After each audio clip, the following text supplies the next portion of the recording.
Good morning. This might not be like the most entertaining, sweet video that we've ever put out that you'll ever see, but it's going to be probably one of the most honest because we're marriage coaches and we have said we need to come on here while we're in the middle of a fight and like show how it's done. So here we are. So, the exciting thing about this is we are actually getting ready to celebrate our 30th anniversary on Tuesday. It's kind of ironic. So, we're planning, I'm saying we're planning a getaway this weekend to go to the mountains. But it actually wasn't we, it was her. And she asked me to do one thing, and I didn't do it. And we're leaving tomorrow. So, needless to say, somebody's a little bit upset. That's not me. Well, it is me. I'm upset now because I messed up, but somebody got her feelings hurt. I actually hate that phrase, you messed up. Like, I don't, yeah, yes, you dropped the ball on something, but I don't want, I'm upset with you.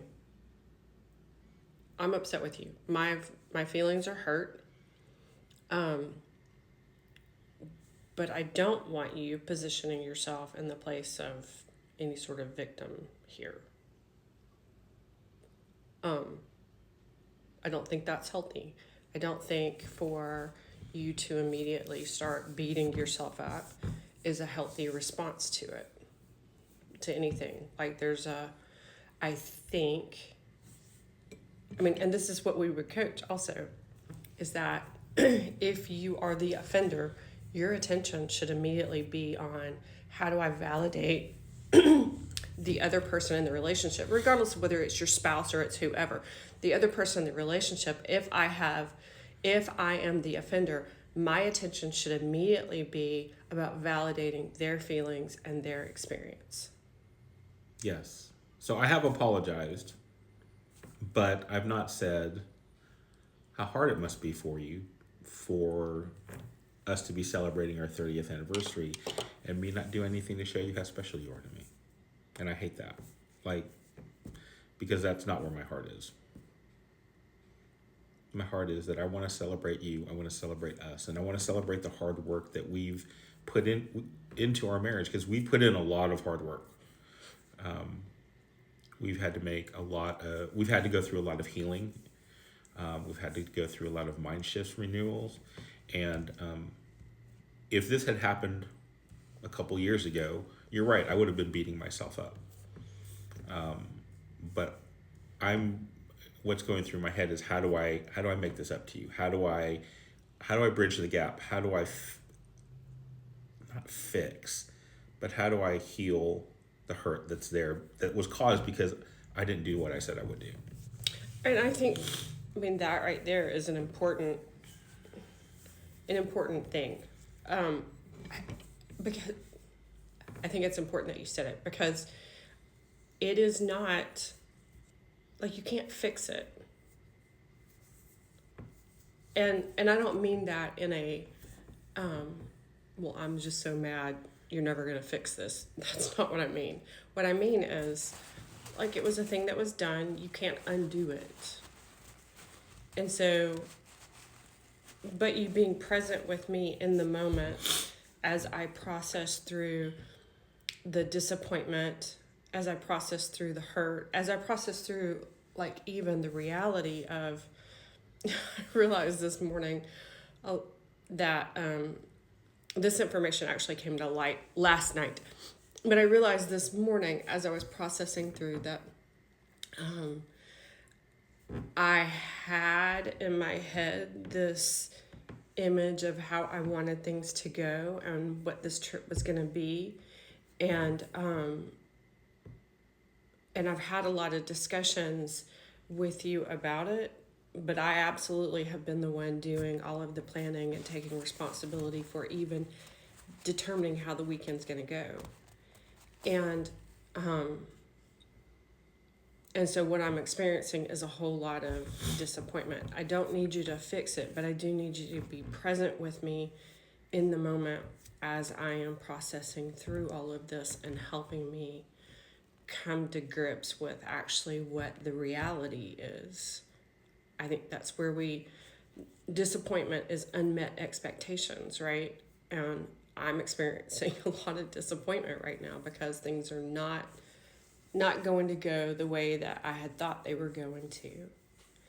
And so there's no, like, it's a common mistake that we make in marriage or in relationship period, thinking that we've got to fix what we've done wrong, that we have to make it up to them, that we have to make amends, when we don't. What we have to do is restore the relationship. And you restore the relationship by showing empathy, by showing caring, by coming into their world and seeing what they're experiencing without judgment, without a rush to get them out of where they are, but just letting them know, hey, I'm here with you in your pain, in your anger, in your frustration. I'm here partnering with you. So that's what I need from you. I don't need you going to grandiose lengths to try to make anything up to me. It's not that. So don't buy you the cabin that we're going to. No, don't buy me the cabin that we're going to. That we've rented it for the weekend is enough. I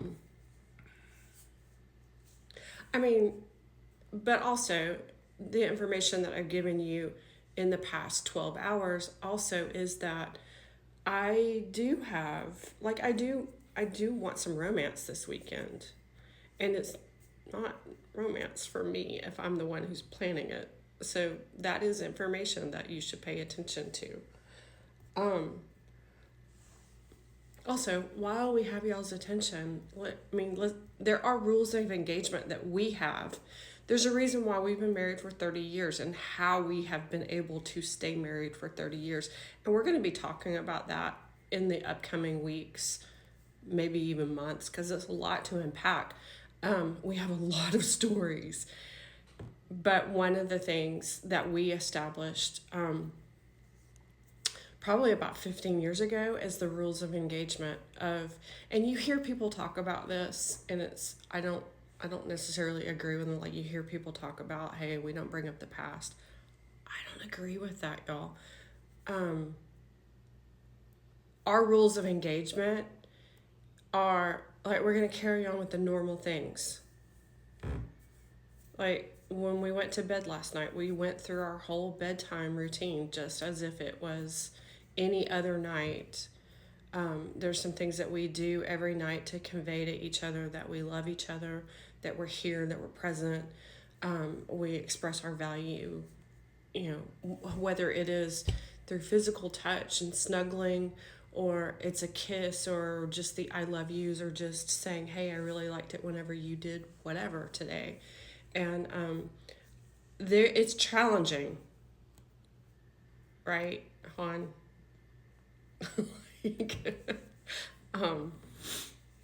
I think it's easier to do some things than other things, but we do have rules of engagement, and that's it. Any relationship should have rules of engagement, how you're going to show up. It's boundaries for yourself.